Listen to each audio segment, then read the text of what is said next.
வணக்கம். பாவநாதன். இன்று திருமணம் மற்றும் பிறந்தநாள் விழாவில் மகிழ்வதற்கும் அனைவருக்கும் வாழ்த்துக்கள்.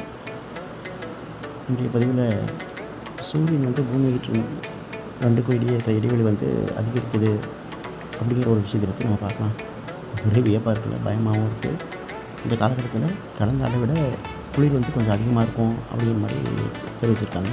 அதை பற்றின சுவாரஸ்யமான விஷயத்தை தான் நம்ம பார்க்க போகிறோம். நமக்கு சூரிய குடும்பத்தில் உள்ள அனைத்து கிரகங்களும் தனித்தனி சுற்று பாதையில் தான் சுற்றி வருது அப்படிங்கிறது நம்ம எல்லாத்துக்கும் தெரியும். இதில் நம்ம பூமியின் நீள்வட்ட பாதையில் சூரியனை சுற்றி வருது.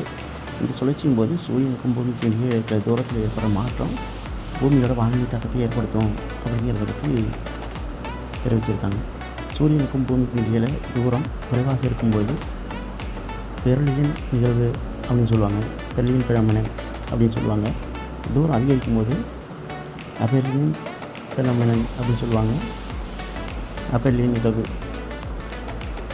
சூரியனுக்கும் பூமிக்கும் நடுவில் சராசரி தூரம் 90 லட்சம் கிலோமீட்டராக இருக்கும். ஆனால் இந்த நிகழ்வின் போது அதனுடைய கிலோமீட்டர் 15 மில்லியன் அப்படி கிலோமீட்டராக அதிகரிக்கிறதுக்கு நிறையா வாய்ப்புகள் இருக்குது அப்படிங்கிற மாதிரி தெரிவிச்சிருக்காங்க. அதாவது ஏறக்குறைய 66% சூரியன்லேருந்து நம்ம பூமி விலகி இருக்கும். இதை எப்படி பார்த்தோம்னா இன்றைக்கி காலையில் 5:27 மணிலேருந்து தொடங்க ஆரம்பிக்குது. அபெர்லியன் நிகழ்வின் போது நம்ம காண்பது மட்டுமல்ல, நம்ம அதை நல்லாவே உணரவும் முடியும். இந்த நிகழ்வு ஆகஸ்ட் 22 வரைக்கும் நமக்கு நடக்கிறதுக்கு அன்றைக்கு வர முடிஞ்சு போகும்.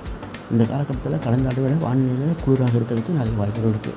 இதனால் இந்த காலகட்டத்தில் எப்போது இல்லாத அளவுக்கு அதிகமான சளி பிரச்சனையும், உடல் வழி இருமல், சுவாசித்தல் பிரச்சனை, இந்த மாதிரி பிரச்சனைகள்லாம் வரதுக்கு வாய்ப்புகள் இருக்குது.